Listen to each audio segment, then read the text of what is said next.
A probability distribution that assigns probabilities to a countable number of possible outcomes is called a discrete probability distribution. So the new vocabulary word is discrete probability distribution. To be honest with you, the trickiest math word in here is the word countable, because this could mean one of two things. It could mean like a finite number,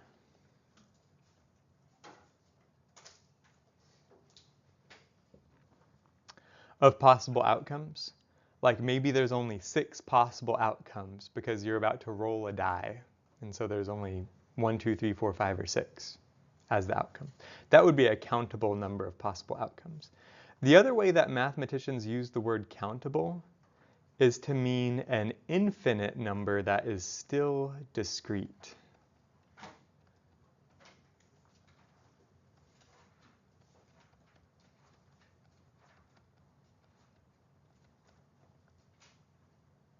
That is a little bit harder to wrap your head around, but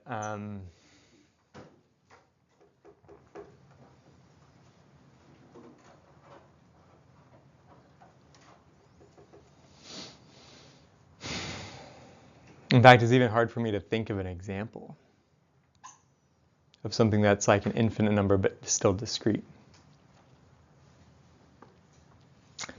The rigorous math definition is that a countable number has to have a bijection to the natural numbers. So everybody can count 1, 2, 3, 4, 5, 6, 7, 8, 9, 10, 11, 12, and keep going and keep going. There's an infinite number of natural numbers. And anytime we count something, we're assigning one of the natural numbers to the objects that we're counting. And so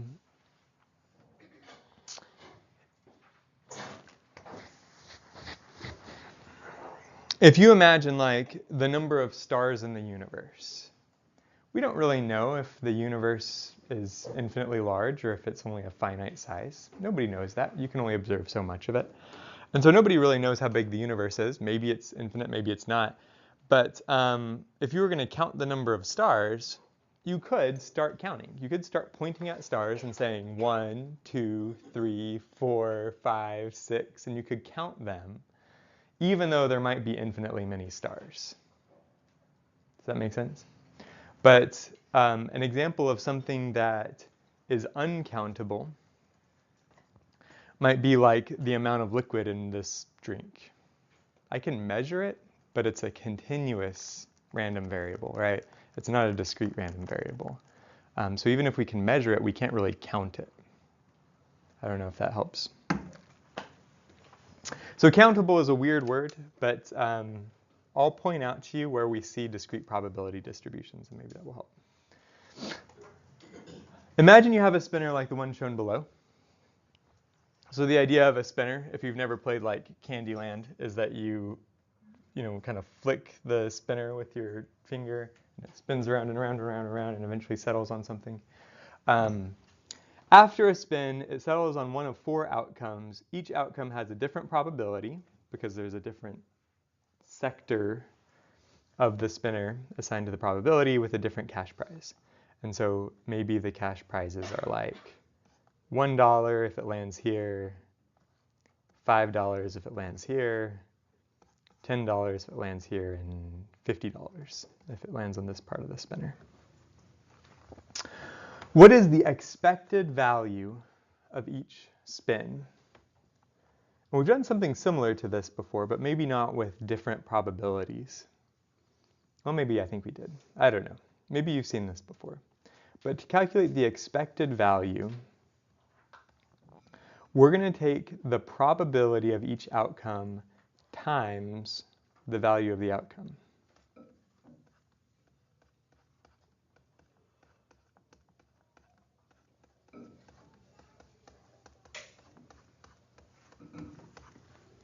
So that would be 0.4 plus 1.5 plus 2 plus 5.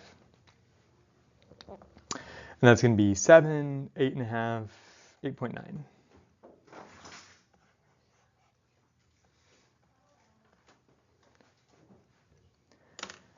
The expected value is just what you get if I multiply the probability of getting each outcome times the outcome, times the value of the outcome.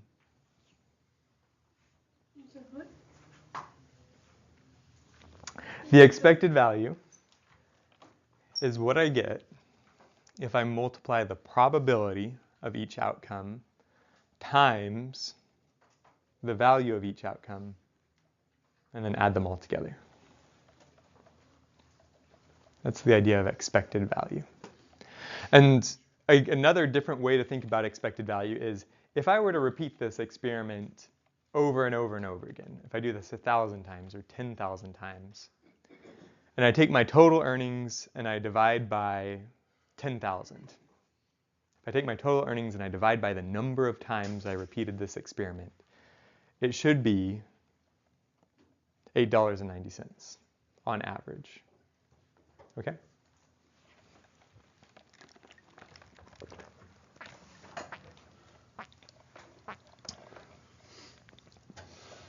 So another question I can ask you here in exercise 2 says, same thing, but let's calculate the mean, the median, the mode, the variance, and the standard deviation of this distribution. So mean of a distribution, if I ask you for the mean of a distribution, if I ask you for the distribution mean, this is equal to the expected value. It's the same thing that we just did. So that's, again, 8.9. If I ask you for the mode of a distribution, if I ask you for the distribution mode, that would be the outcome with the greatest probability.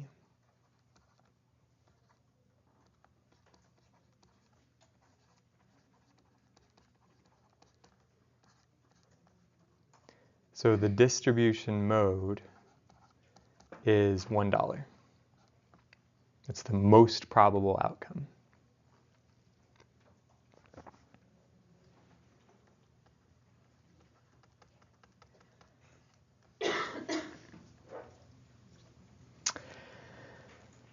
If I ask you for the median, the median might be the hardest thing to calculate for a probability distribution. If I have a discrete probability distribution and I want to find the median, what I need to do is I need to put the cash prizes in order from least to greatest.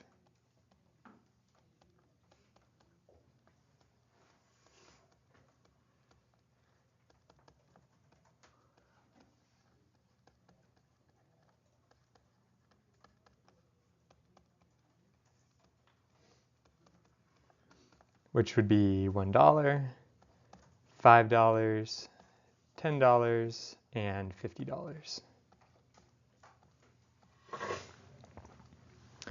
And next to those, I'm going to write their probabilities, which is 0.4, 0.3, 0.2, 0.1. And then I'm going to add up their cumulative probabilities. I'll tell you what I mean by that here in a second.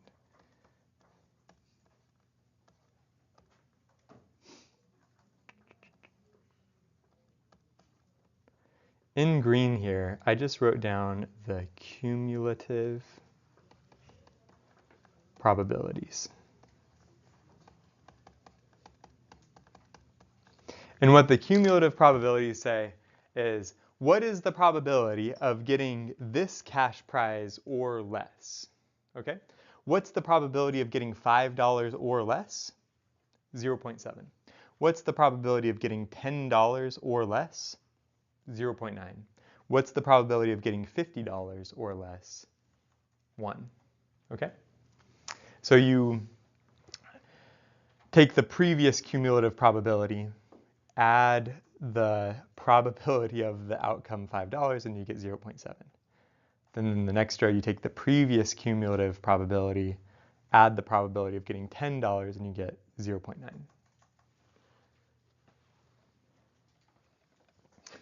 And now, the last step in this process is for the median, select the place where the cumulative probability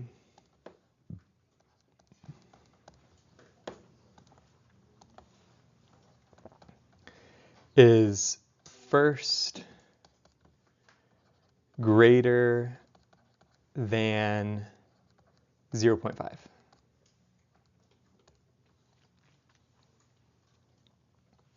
So our median here is going to be $5. Because as I'm looking at the cumulative probabilities, I say, okay, for $1, 0.4 is still less than 0.5. For $5, 0.7 is greater than 0.5. And that's the place where it's first greater than 0.5.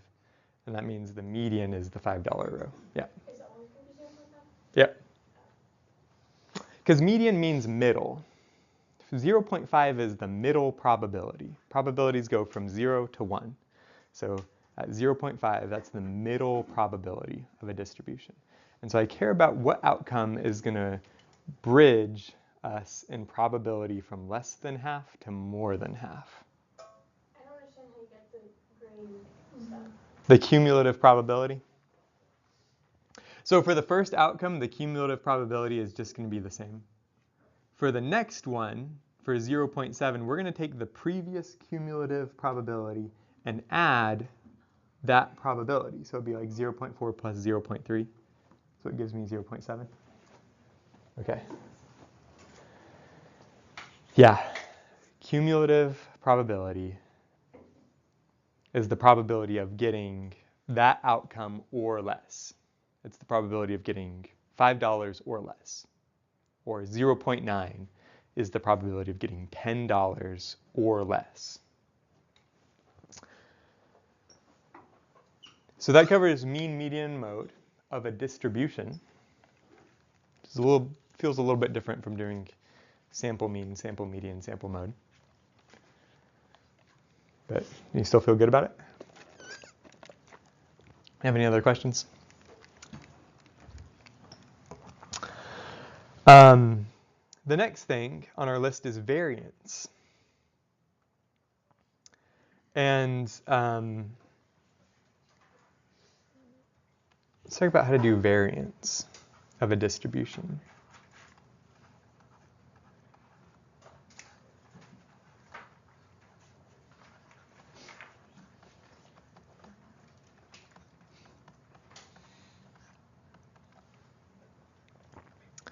For distribution variance, we use the lowercase Greek letter sigma squared. And the variance of a distribution is going to look like, this.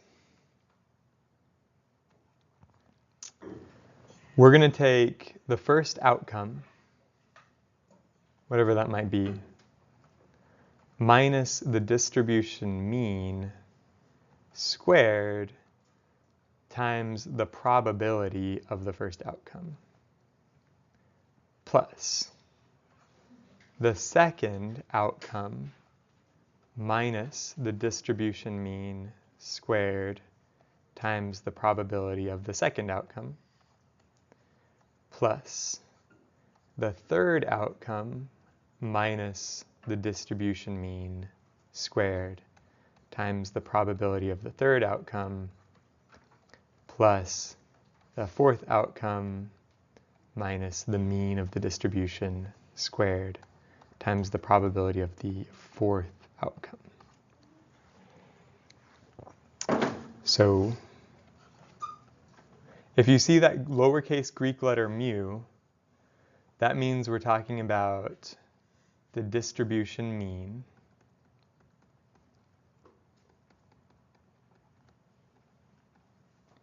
And remember, the distribution mean is the same thing as the expected value.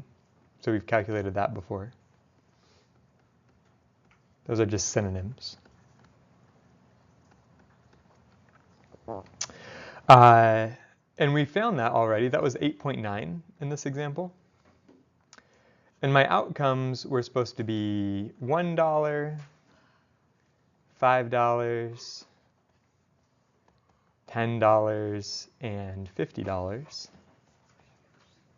The probability of getting $1 was 0.4. The probability of getting $5 was 0.3. The probability of getting $10 was 0.2. And the probability of getting $50 was 0.1. What's the thing at the very beginning of it? What was that one again? That very beginning That letter? equation? Yeah, that's a lowercase Greek letter sigma.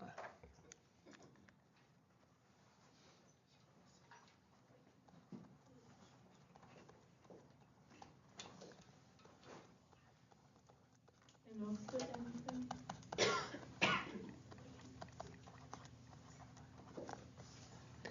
And this thing is the lowercase Greek letter mu.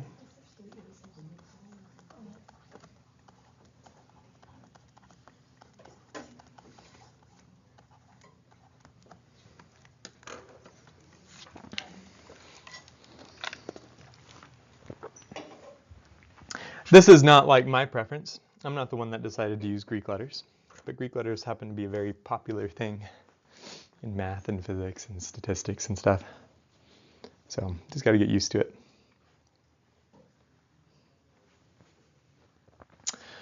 Okay, so let's calculate this really quick. X1 minus mu, that's 1 minus 8.9. Do that in parentheses in your calculator so then you can square it. Then we want to multiply times 0.4 plus parentheses 5 minus 8.9, square it, times 0.3 plus 10 minus 8.9 squared times 0.2 plus 50 minus 8.9 squared times 0.1.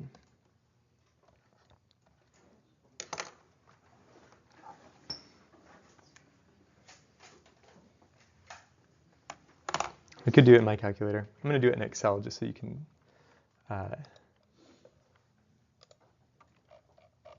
see what we're doing here. These are the outcomes. These are going to be the probabilities. And this is going to be the variance. So my outcomes are $1, $5, $10, $50. Probabilities were 0.4, 0.3, 0.2, 0.1. And so my variance is going to be 1 minus 8.9 squared times 0.4.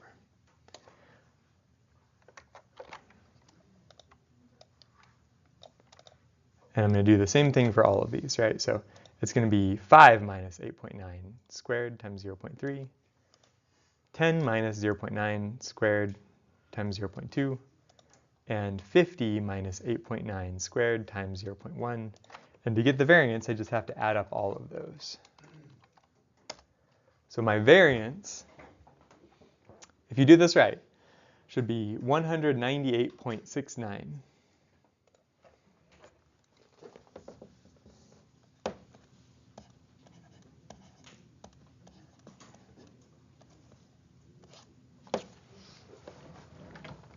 The last thing that we were asked to do in this problem is to find the standard deviation. And the standard deviation is super duper easy. When you have already found the variance, the standard deviation is just the square root of the variance. So the standard deviation is just going to be the square root of 198.69.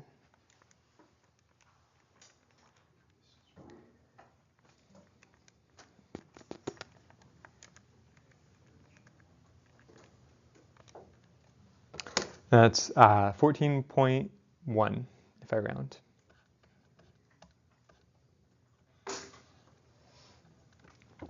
So these are the distribution variance and the distribution standard deviation.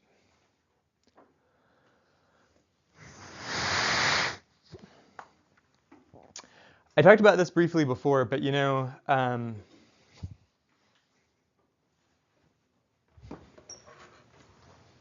you got to find a place to draw.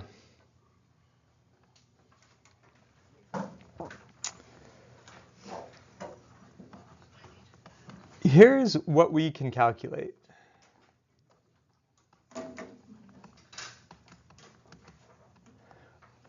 We can calculate in real life the sample mean, the sample median, the sample mode, the sample variance, and the sample standard deviation. We have formulas for that, and as soon as we collect our data and we have a big data set, we can sit down and calculate all of these things. Let's talk about in most of the time in real life.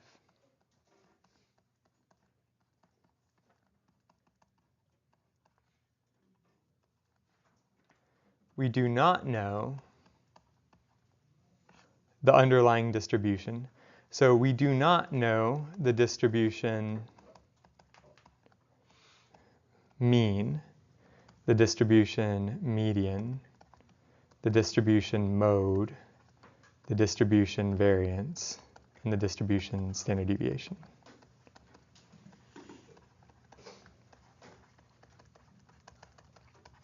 There are certain cases where in real life we actually do know those things about the distribution. Most of those ideas are like related to gambling, you know, like most of the time when we can calculate actual parameters like this, these would be called parameters. Most of the time when we can actually calculate parameters, it's because it's a really controlled environment. We're rolling a dice and we know all the outcomes have the same probability. Or we're drawing cards from a deck of cards and we can sit down and calculate probabilities of getting different poker hands. Gambling provides a place to study probability and statistics because you actually can come up with values for parameters. In most of real life applications, you won't ever know what the underlying distribution is, okay? Like if you are a scientist and you're trying to say something useful, right? A scientist's job is to collect evidence and try to make some kind of conclusion that could be useful to act on. One thing that's been in the news recently is this big question of like, is Tylenol use during pregnancy related to autism? And I don't know. I'm not a medical doctor. I don't review evidence for that kind of thing. I'm not going to tell you yes or no. But you might be interested in knowing, as a doctor, two things. A control group and a experimental group, right? Find one group of pregnant women that is taking Tylenol and one group of pregnant women that's not taking Tylenol. And for each one, you would want to calculate what is the probability that their child is going to have autism later.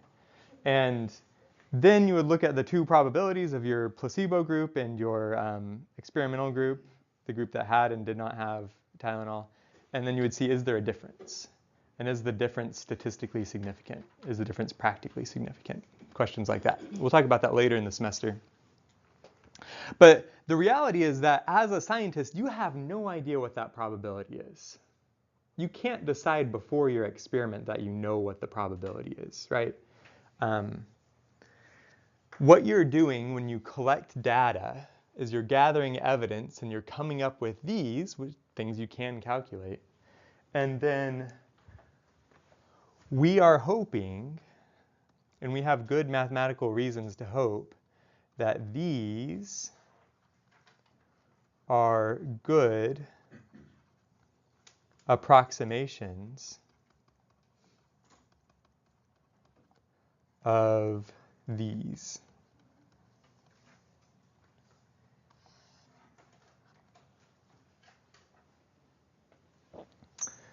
We actually want to know about parameters, but we never know exactly what they are. The best information, the best evidence we can get about parameters is trying to get a really large sample size, conducting our survey, conducting our experiment well, and then calculating these values in the hopes that we can try to precisely approximate these values. Hope that makes sense. These, again, are called descriptive statistics because they're describing our data set. And statistics are just approximations of parameters. In the case where we can't calculate a parameter, we calculate a statistic instead. Okay. So whenever I tell you this, like we've got a fair spinner and we can assign probabilities to where the spinner is going to land up, we actually are calculating parameters. The distribution, mean, median, mode, variance, and standard deviation, those are parameters that we can calculate. But things like spinners don't happen in real-life applications that we really care about. So we don't really know what the underlying distributions are in real life. Could you go up to the standard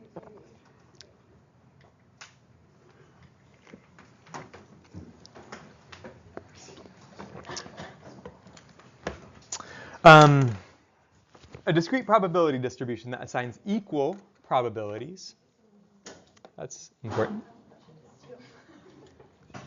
To a countable number of possible outcomes is called a discrete uniform distribution.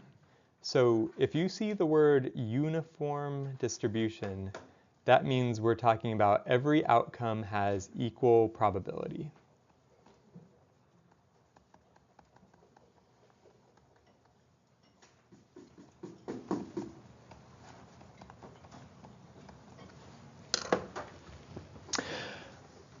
So if I roll a die and it's labeled 1 through 6, that's a discrete uniform distribution because each side of the die has equal probability of showing up.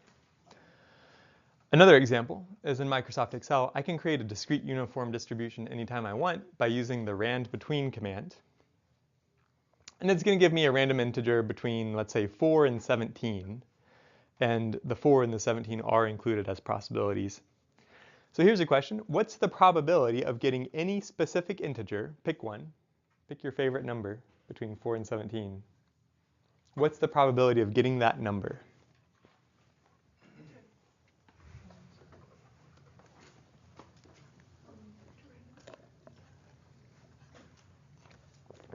I heard somebody say 10. What's the probability of getting a 10 from my random number generator?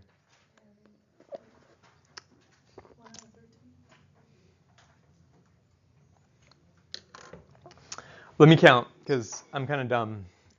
4 and 17 are included as possibilities. So 4, 5, 6, 7, 8, 9, 10, 11, 12, 13, 14, 15, 16, 17. I think that was 14 possibilities.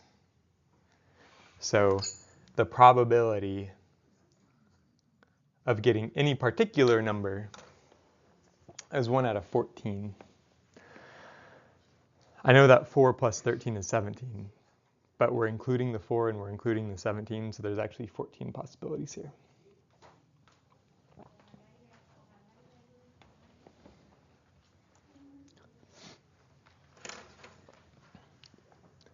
So the next question asks, what's the probability of getting less than or equal to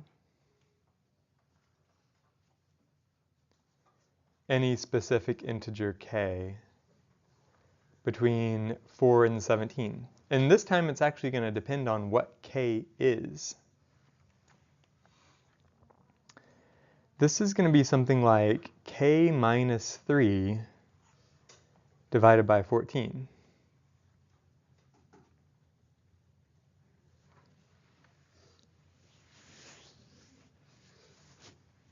think about that. If k is equal to 4, the probability of getting less than or equal to 4 should be 1 out of 14, because 4 is the only outcome that falls in that event. And so 4 minus 3 is 1. 1 divided by 14 is the correct probability. What if k is 17, right? So if k is 17, what's the probability of getting less than or equal to 17? It should be 1, because I'm covering all of the numbers.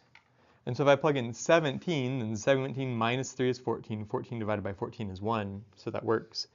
And again, it's a little bit of a tricky question, but you should be familiar with this one.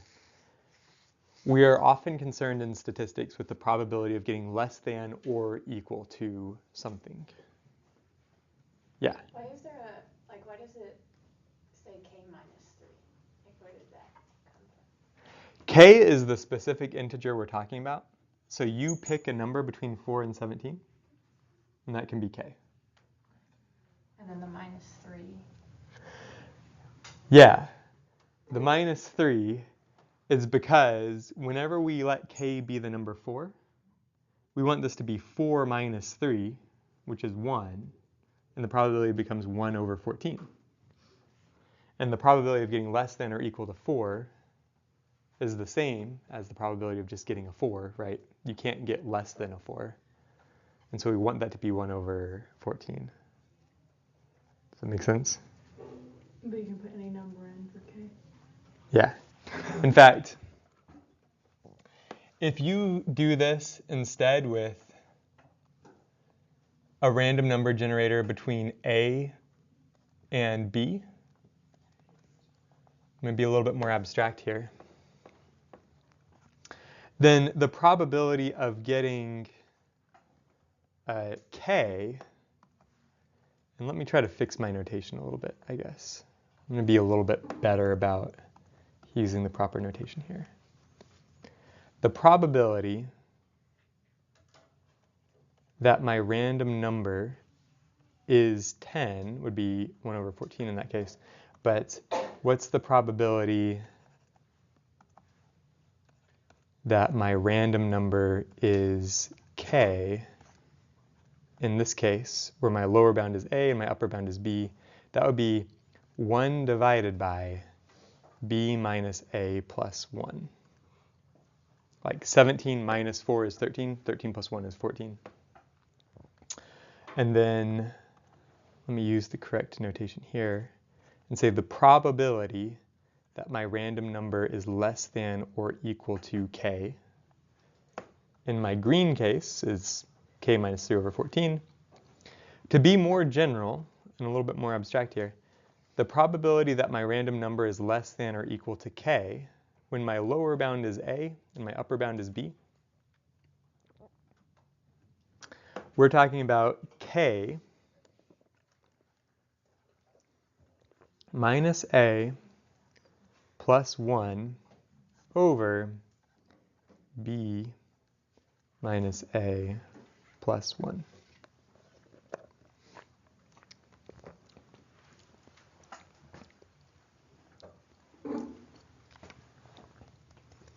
The minus a plus 1 bit is trying to make the lower bound probability correct. When we divide by b minus a plus 1, it's trying to range the upper bound probability correctly, because you want, at the very lower bound, the probability to be 0, and the very upper bound, the probability to be 1.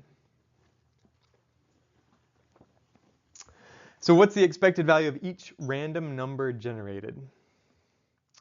For a uniform probability distribution like this one, I could sit down and calculate all of the expected values, and let me show you what that would look like.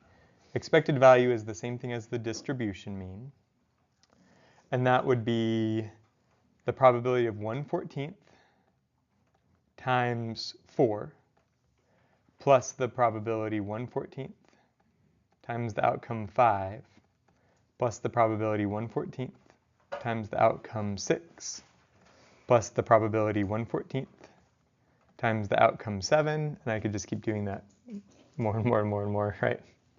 All the way up to 17.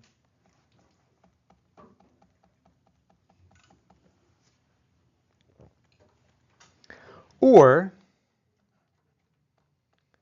for a discrete uniform distribution, this is going to be A plus B divided by 2, I think.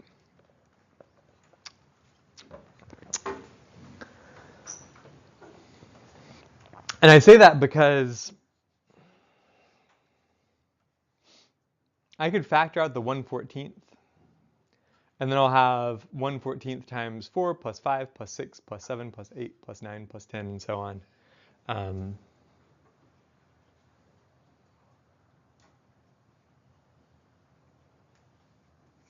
And I'm adding up 14 numbers that are like evenly distributed and then dividing by 2. Let me work this out for you.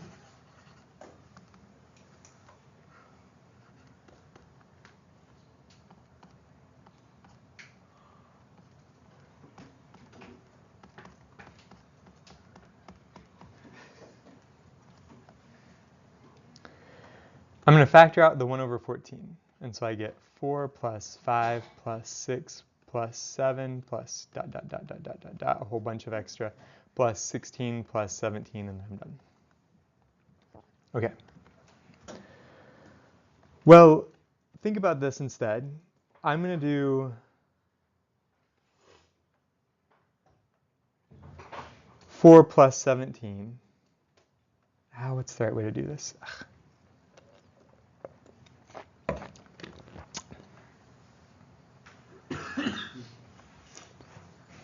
I don't know how to explain this. I'm sorry, you guys. The midpoint of the lower bound and the upper bound divided by 2 is going to work here. And this only works because the uniform discrete distribution is assigning equal probabilities to all the outcomes. And so if you imagine like averaging the bottom number with the top number, and you get the midpoint, and then imagine averaging together the second to the bottom number, which would be 5, with the second to the top number, which is 16, you get the midpoint. And then you average together the third from the bottom number with the third from the top number, which would be 6 and 15. You would once again get the midpoint.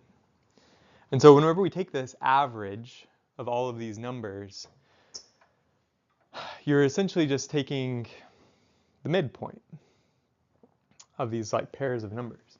And the midpoint formula is the lower bound plus the upper bound over 2. And in this case, it's going to be 4 plus 17 divided by 2. And that is 21 divided by 2, which is 10.5. So that's the answer? Yep. So A and B is just the first and the last. I don't understand. That's it. You're right. A and B are supposed to be the first and the last.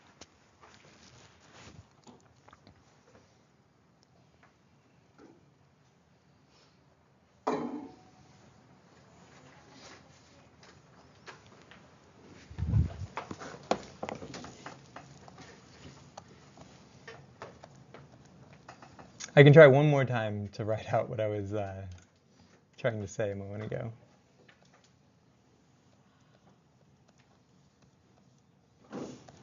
But it's not terribly important, as long as you feel like you understand the formula.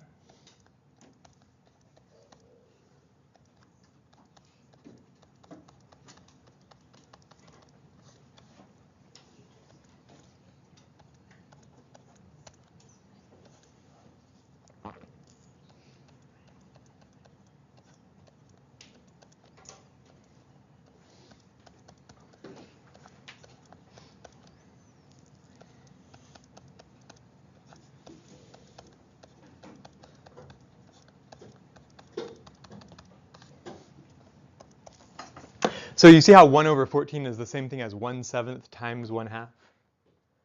And then I can distribute back in the 1/2. And then what is 4 plus 17? It's 21 over 2. What is 5 plus 16? That's 21 over 2. What is 6 plus 15? That's 21 over 2. What's 7 plus 14? That's 21 over 2. And there's 7 of those. And so I'm taking an average of 7 numbers, where all 7 numbers are just 21 over 2. And so that's why the answer is going to be 21 over 2. And that's why it's 10.5, right? So this midpoint formula is just going to work. For taking the expected value, which is the same thing as the distribution mean, of a discrete uniform distribution.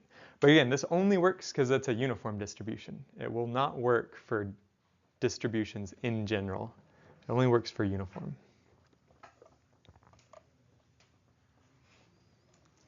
Okay.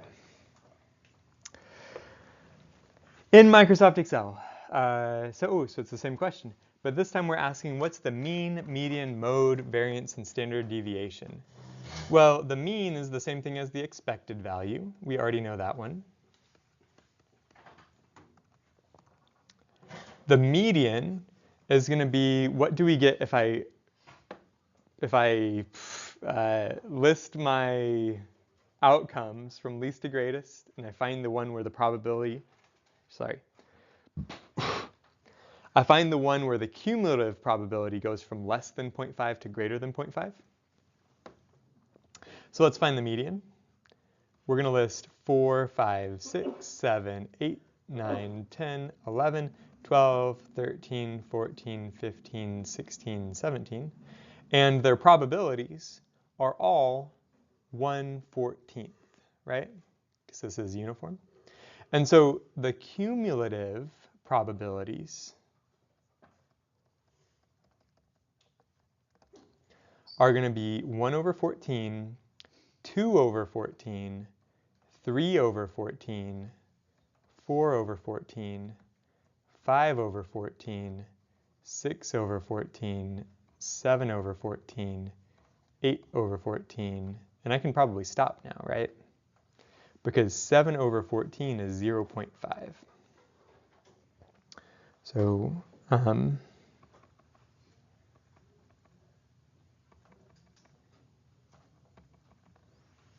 I guess my median here is 10.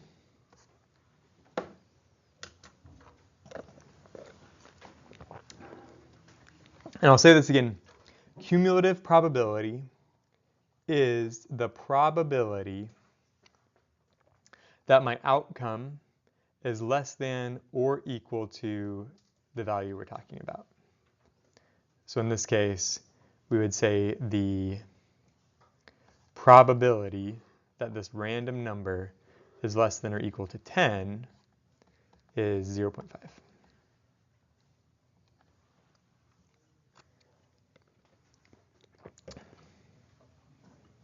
So that's the mean and median. Let's talk mode. And for mode, there is none, right? Mode would be the outcome with the greatest probability. But in a uniform distribution, they all have the same probability. So there is no mode, there is no place where an outcome has a greater probability. No mode, no distribution mode. The variance we can calculate. Let's do the variance real quick.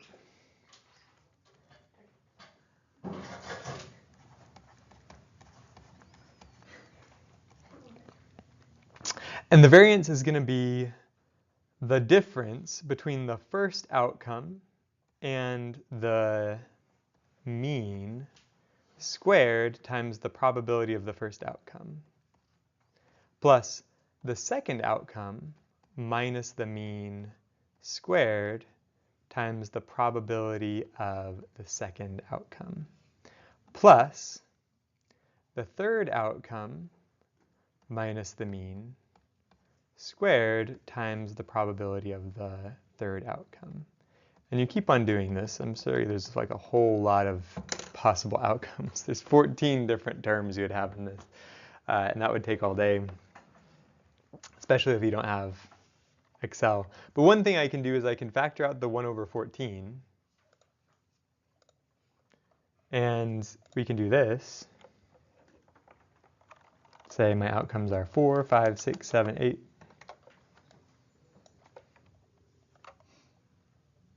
Up to 17.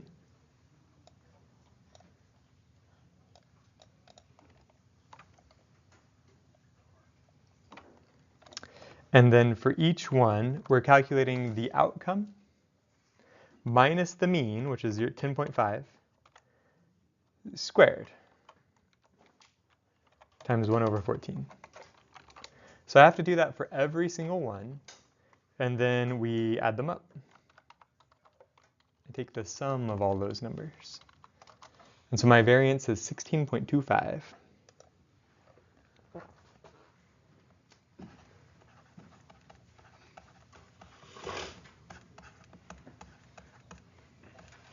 And once you have your variance, your standard deviation is really easy. The standard deviation, remember that's lowercase sigma squared, so the standard deviation is just sigma, and that's the square root of 16.25. So we take the square root of 16.25, and that is 4.03 for the standard deviation.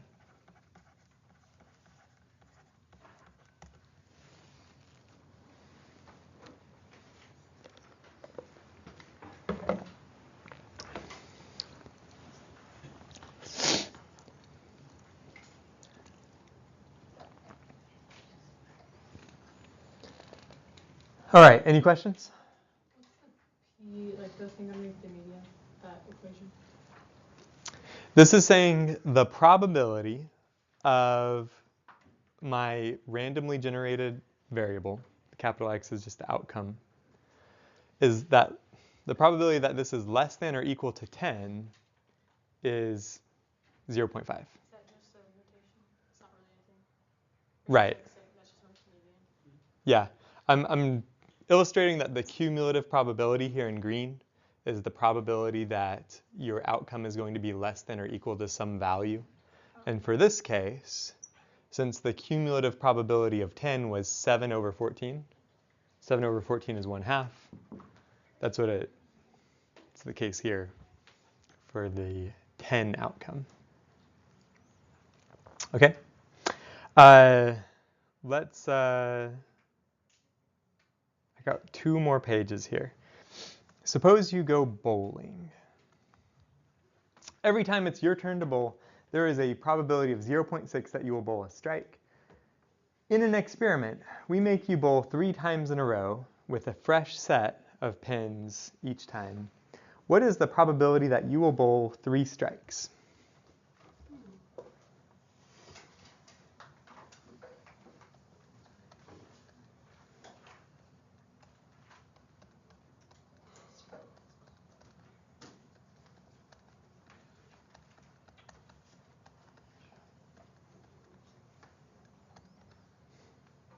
So let's make capital X be the number of strikes out of 3 attempts. And then we would say the probability that you would get 3 strikes in a row. Remember, these are independent events, so we can just multiply them together according to our probability rules. For independent events, getting the first strike and the second strike and the third strike would be 0.6 times 0.6 times 0.6, which would be 0.216. Okay. What's the probability that we get 0 strikes?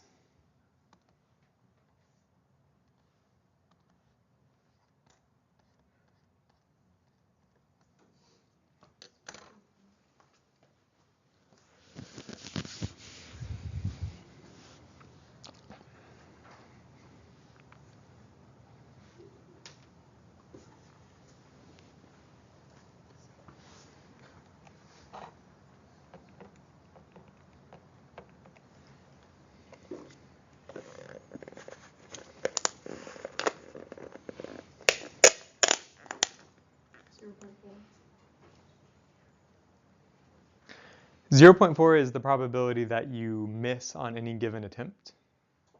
So you're on the right track. This is saying every time you step up to bowl, you got a 0.6% chance of getting a strike, and that means you've got a 0.4% chance of not getting a strike, right?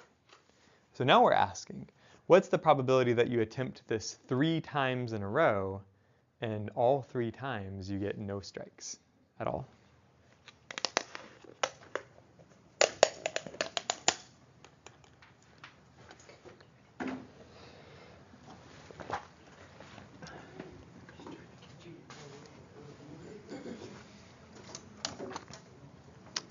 Would you just do the same equation, but plug in 0.4 instead? Yep. The chance of missing the first one, and missing the second one, and missing the third one is 0.064.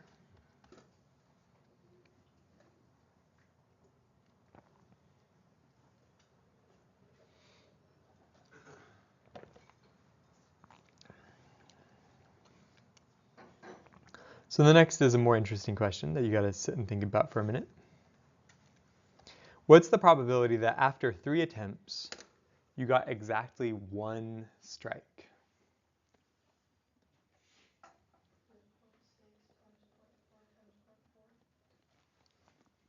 Yeah, okay. 0.6 times 0.4 times 0.4. Does everybody agree with that?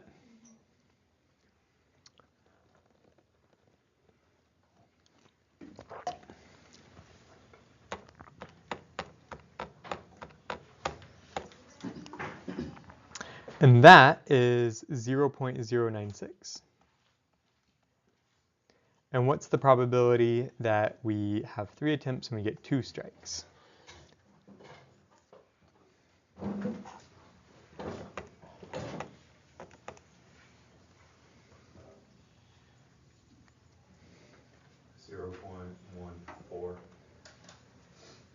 Okay, so to calculate that, you did 0.6 times 0.6 times 0.4. Okay. So let's remember a couple of probability rules. Every probability of an event has to be between 0 and 1. Okay, good. That checks out, right? All these numbers are between 0 and 1. The other probability rule is that if I take all of the possible events, I add them up all together, the probabilities have to add to 1. If I take all of the possible outcomes and I add their probabilities together, it should add to 1, because 1 is 100%, and something has to happen. We do this experiment and there has to be something that happens. It's either 0, 1, 2, or 3. There are no other possibilities. So tell me, if I add up the probabilities of these 4 outcomes, the probability of getting 0 plus the probability of getting 1 plus the probability of getting 2 plus the probability of getting 3, does that add up to 1? No. Does anybody realize what's the problem here? Where's our mistake?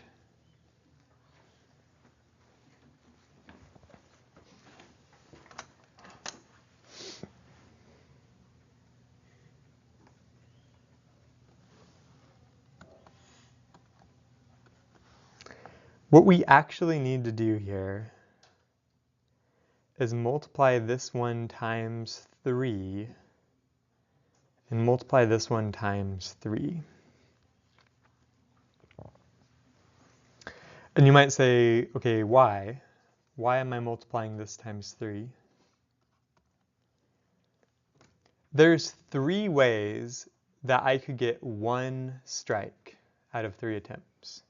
I could either get this on the first go and get a strike followed by a miss followed by a miss, or I could get it on the second go, get a miss followed by a strike followed by a miss, or I could get a 2 miss and then followed by a third strike. So there's 3 ways that this event is possible. There's only one way to get 3 strikes. You've got to get strike, strike, strike. There's only one way to get 0 strikes. You've got to miss, miss, miss. But if you want to get 1 out of 3 strikes, there's actually 3 ways to make that happen, so we multiply times 3 here. And then likewise, you can do the same thing and notice that there are 3 ways that you could get 2 strikes. If you remember the counting lecture from yesterday, we've got 3 attempts, choose 2. 3 choose 2 is 3 factorial divided by 2 factorial divided by 3 minus 2 factorial. And you do that, you get 3. Over here, we've got 3 attempts, choose 1, where you're going to get the strike. And that's 3 factorial divided by 1 factorial times 3 minus 1 factorial, and you get 3. So this is a counting problem, counting the number of ways that you can get strikes. So anyways, whenever I go back here and I multiply times 3, this number becomes 0.432.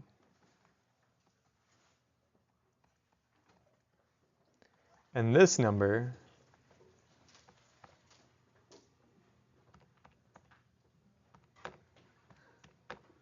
becomes 0.288. And now the total adds up to 1. You check that.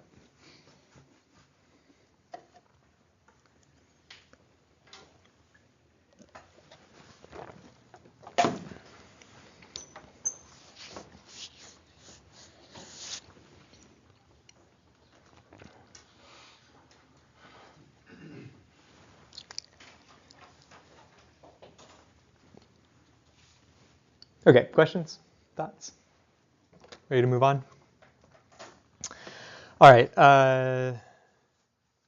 Suppose you go bowling. Each time it's your turn to bowl, there's a okay, it's the same question, but this time we are going to calculate the mean, the median, the mode, the variance, and the standard deviation of this distribution.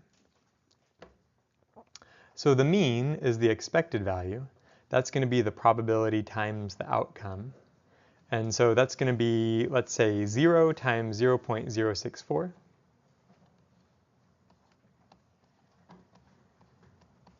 Plus 1 times the probability of getting a 1, 0.288. Plus 2 times 0.432. Plus 3 times 0.216. So my expected value and the mean of this distribution is going to be 0.288 plus 2 times 0.432 plus 3 times 0.216. 1.8.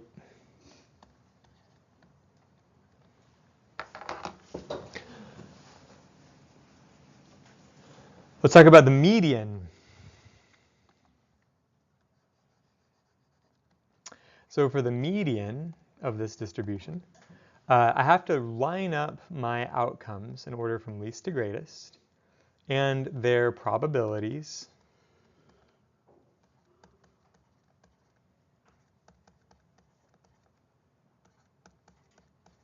and their cumulative probabilities.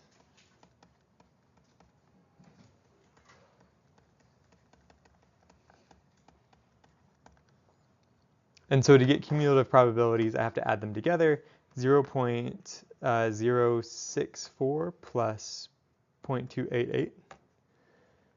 That's 0.352, and that's the probability of getting a 1 or less, plus 0.432, which is 0.784. That's the probability of getting a 2 or less, and then 1 is the probability of getting a 3 or less.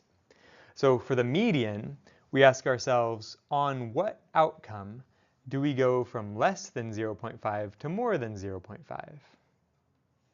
And that is here. This is the first time the cumulative probability is greater than 0.5, so the median is 2. The distribution mean is 1.8. The distribution median is 2. The mode, remember, is the outcome that has the greatest probability. And I can quickly see that the greatest probability is on the outcome 2, right?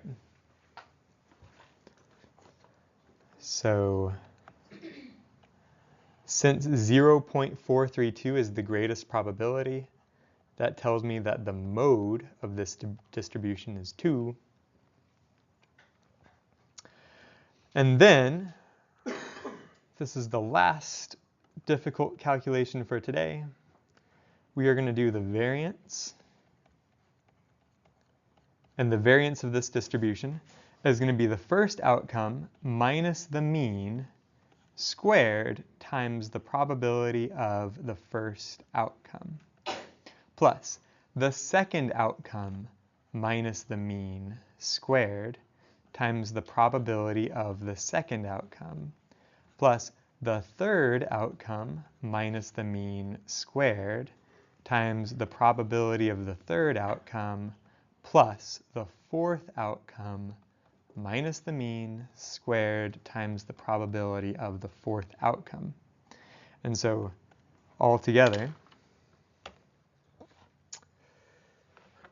you can do this in your calculator. We get 1.8 squared times 0.064 plus 0.8 squared times 0.288 plus 0.2 squared times 0.432 plus 1.2 squared times 0.216. I think that the variance is 0.72 based on what I just calculated. And the standard deviation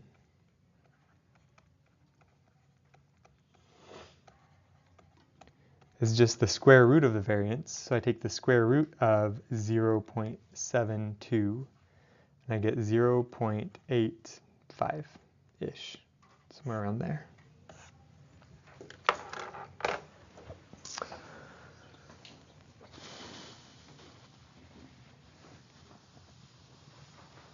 So this is kind of a real life situation.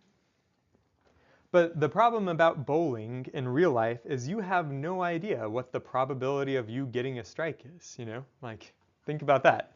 I'm picking up the bowling ball, I'm walking up to the lane. I don't know what the probability of getting a strike is. I can take a guess at what the probability might be. I can calculate empirical probability if I've bowled a lot recently and I have a record of how many strikes I got. But I don't know for sure this exact number. And so I can only calculate these parameters if I know about the underlying distribution. But in reality, you don't know about the underlying distribution. You don't really know those parameters. We would have to actually take a big sample where you bowl a whole lot, and then we calculate things like the sample mean and the sample median, the sample mode, the sample standard deviation, the sample variance, and then we hope to approximate these parameters. But this is just kind of a toy problem, right? These are the things that we do in statistics class so that we can get familiar with the idea of distributions and probability distributions and thinking about the world through that lens.